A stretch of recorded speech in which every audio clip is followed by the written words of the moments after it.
Vaisakha Puja, here we are, full moon of May. We just had a double ordination last night, Anagarika ordination and a Samanera ordination. So it's a kind of a double-header weekend. Give a few reflections tonight just to cap off this very beautiful, long, significant weekend here at Abhayagiri. It's also Vaisakha Puja is the day that I took my ordination, my full bhikkhu ordination 27 years ago here at Abhayagiri.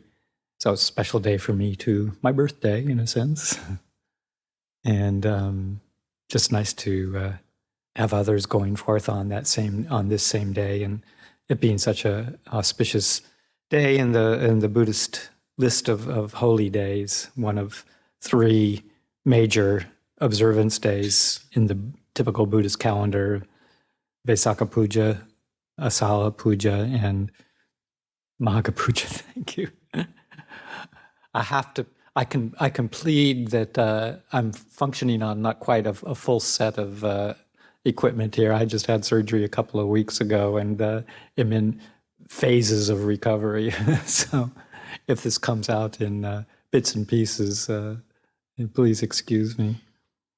But Ajahn Yanako asked if I'd give a few reflections tonight, and I'm happy to do that, for better or for worse. But Vaisakha Puja is a particularly special observance day for us, commemorating, as I'm sure everybody here knows, the birth, enlightenment, and passing away, death of the Buddha, our teacher. And as the tradition goes, that his birth into this world, his last existence as a human being, the night of his enlightenment, and the passing away of his body this lifetime all happened on this full moon of May. So we come together. It's probably of the three, it's the most widely acknowledged and observed throughout all of the Buddhist traditions in one form or another, because of its significance. The impact that the Buddha had on the world is incomparable, from at least those of us who follow this path and have realized the benefits of his training, his teaching. It's quite a miracle, actually, that someone came into the world having put forth so many eons of preparation for being able to really fully realize on his own the realization of complete ending of suffering, and was able to establish a dispensation for all of us to gain benefit from that more than 2,500, almost 2,600 years later. So we use these kinds of days, particularly this day, as one to reestablish a sense of faith, of commitment, confidence in the path. Traditionally, when we talk about recollections from this day, we can attain a sense of faith and confidence just by reflecting on the Buddha's life, his birth. There's the traditional accounting of the miracles that occurred that accompanied his birth, all the various celestial beings attending the birth, realizing that a very special being was coming into the human realm again, and that all going well, he would develop his path on this last lifetime and realize perfect enlightenment. So there was many what we would consider miracles happening in terms of the birth process and his taking his first steps as the bodhisattva. And all these birth miracles, recounting this, were once the subject of a group of monks who had come together and were reminiscing, recounting the wonderful and marvelous qualities of the Buddha. And they were going through these lists of many wonderful and marvelous qualities, and including many of these birth miracles. And as they were enjoying that talk and recollecting that and finding an inspiration and uplift in that discussion, the Buddha came upon them and asked what they were talking about. And they mentioned the subject of their conversation. And the Buddha said, yes, those are all wonderful and marvelous qualities of the Tathagata, the Buddha. And he says, but there's one more wonderful and marvelous quality that you haven't mentioned. And his answer was, he says, and that wonderful and marvelous quality is that the Tathagata, the Buddha, knows a feeling as it arises, as it persists, and as it passes away. The Tathagata knows a perception as it arises, persists, and passes away. The Tathagata knows a thought as it arises, persists, and passes away. This is another wonderful and marvelous quality of the Tathagata. So I always like to remember that story because the Buddha was always one to bring it back down to a very cogent, practical application.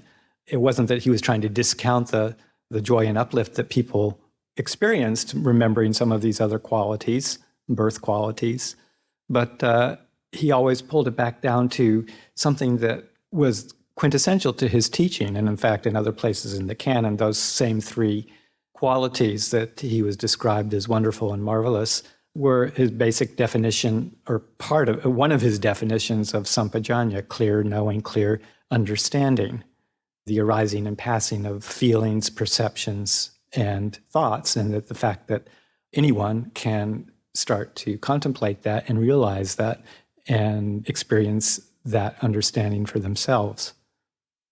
So that's oftentimes the recollection of the birth into this world, into this existence of the Buddha, a supreme teacher for all of us. And we can recollect that and appreciate that and experience just a lot of uplift and gratitude. This dispensation, this teaching was brought into the world for us to benefit from, as I say, almost 2,600 years later in many of the teachings in their original forms. The second aspect of this day, the enlightenment of the Buddha, we can recollect the night of his enlightenment and gain inspiration from that.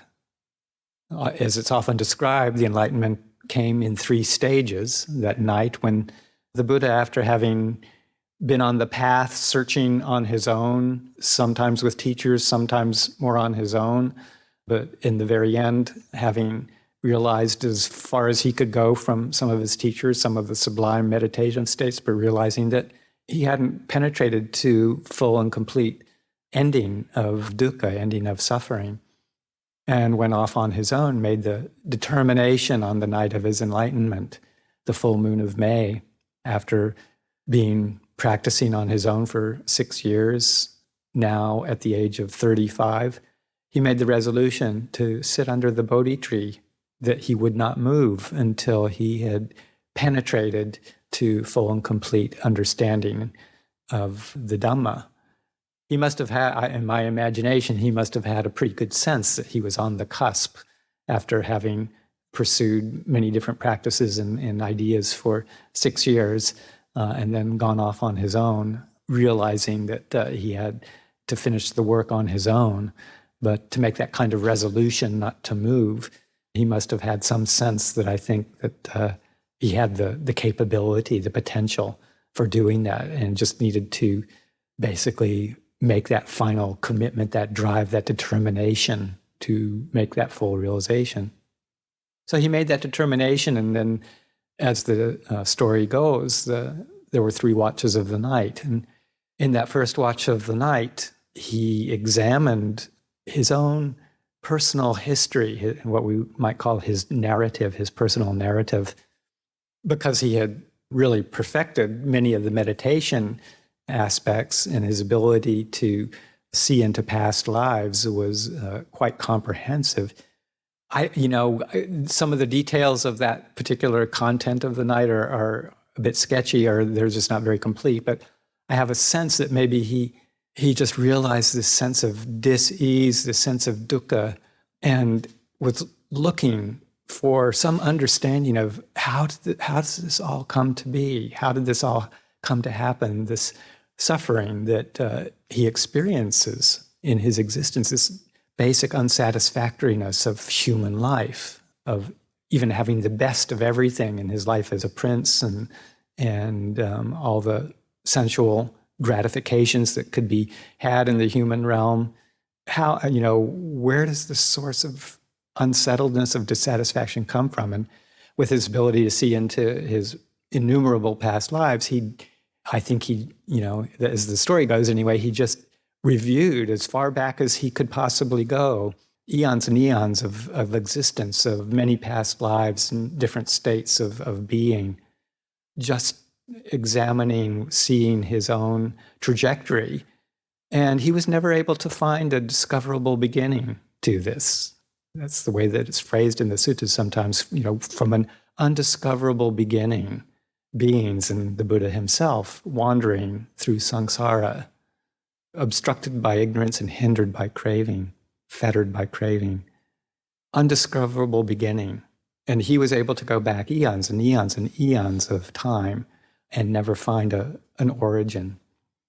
So I can imagine just myself, that kind of sense of, wow, I've been doing this over and over and over again, the same thing over and over and over again, relentlessly, and sometimes in very exalted states of being, sometimes in very low states of being, and always experiencing the transience, the undependability of living in a being, existing through any different realm.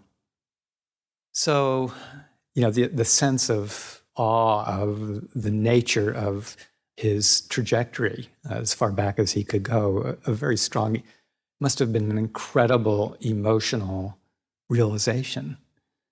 And then the second watch of the night, after he had completed, as far as he could, reviewing his own personal narrative, the kind of expanding that same examination to the arising and passing of all beings through different planes of existence, being able to see the arising and passing of beings in different planes according to their karma. This is where he really fully understood and experienced directly the law of karma, that all beings, as well as including himself, but all other beings too, were experiencing the fruits of intentional activity. That is the law of karma, where we have this quality of intention that drives us from one existence to another, creating the causes and conditions for better or for worse, for our rebirth into the next realm, one after another after another.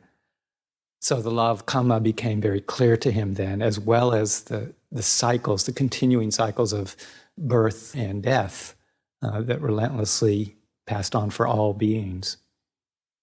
Adding to that impact, I think, of his realization of the noble truth of dukkha, really seeing that firsthand and penetrating that very deeply, noble truth of dukkha, and its cause, the fact that he was starting to understand this deeply, this cause of this law of karma, basically the second noble truth, that all dukkha, all dissatisfaction is caused by one of the three forms of craving: craving for sensuality, craving for existence, bhavatanha, and craving for annihilation.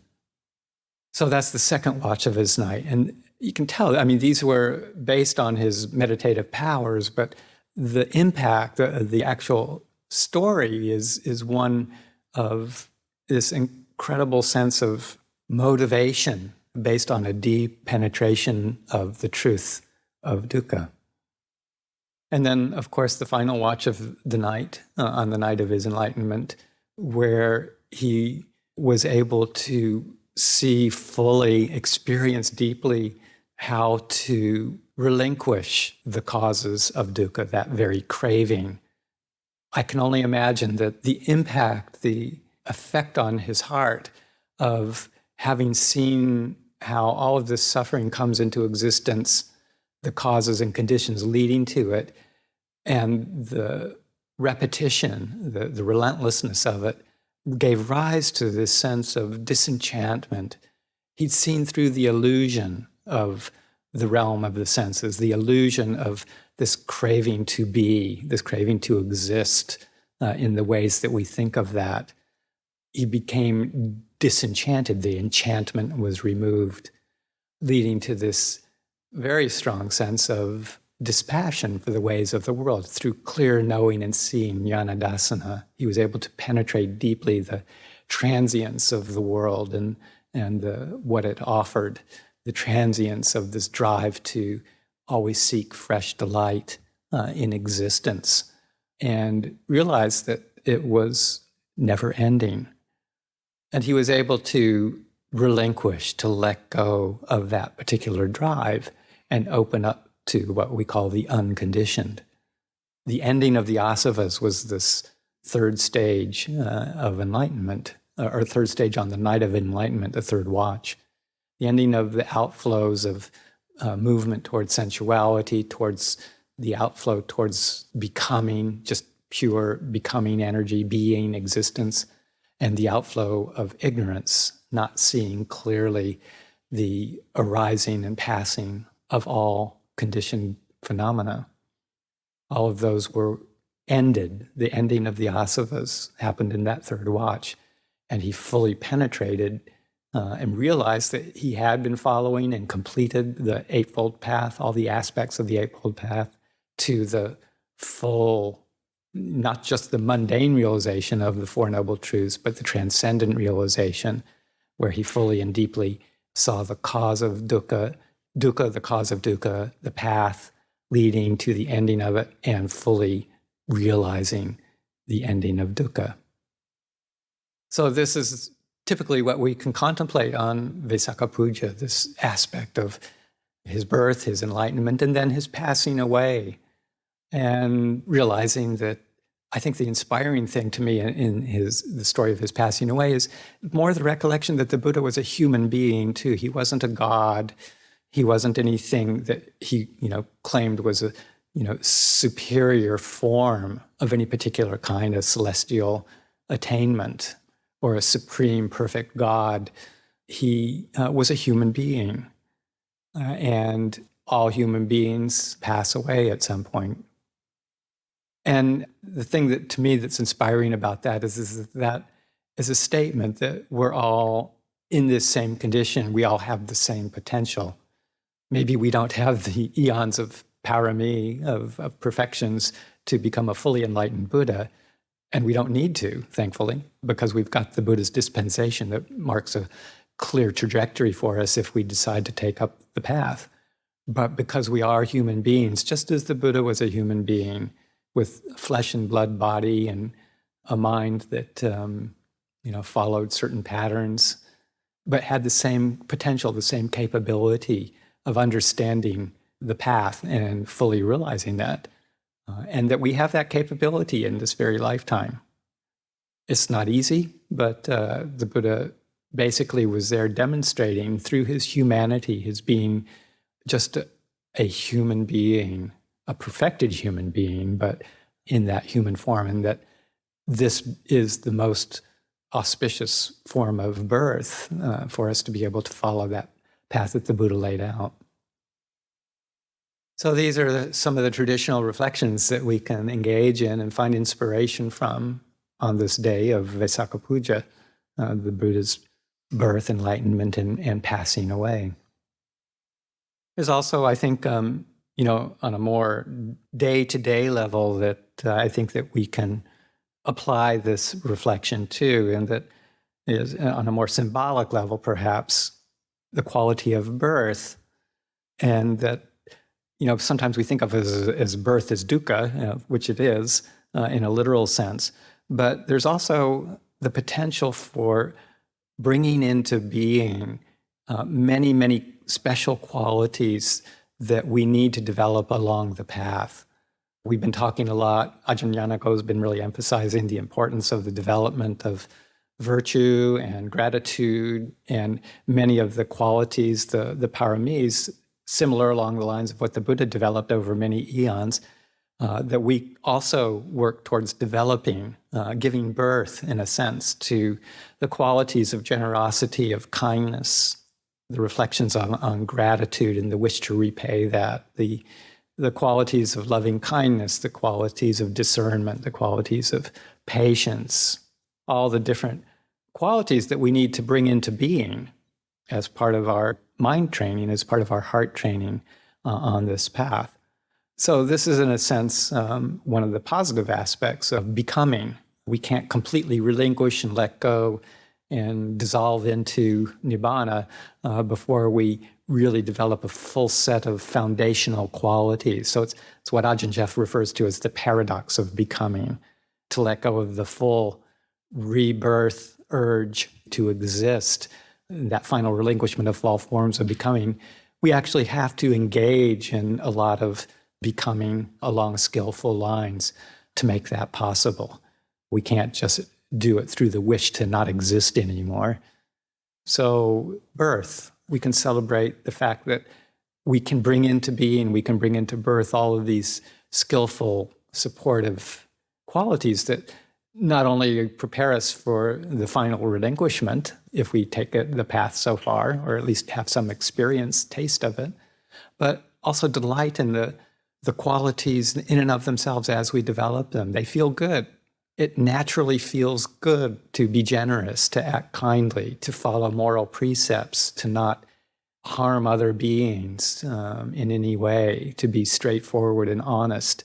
These are actually qualities that feel good right here and now, as well as serve as a basis for our development of the path. The qualities that the Buddha realized and understood on the night of his enlightenment, I think we can also work towards realizing the root causes of our own suffering, even if we can't see our multiple past lives, or we can't see the rebirth and appearance and disappearance of beings according to their karma.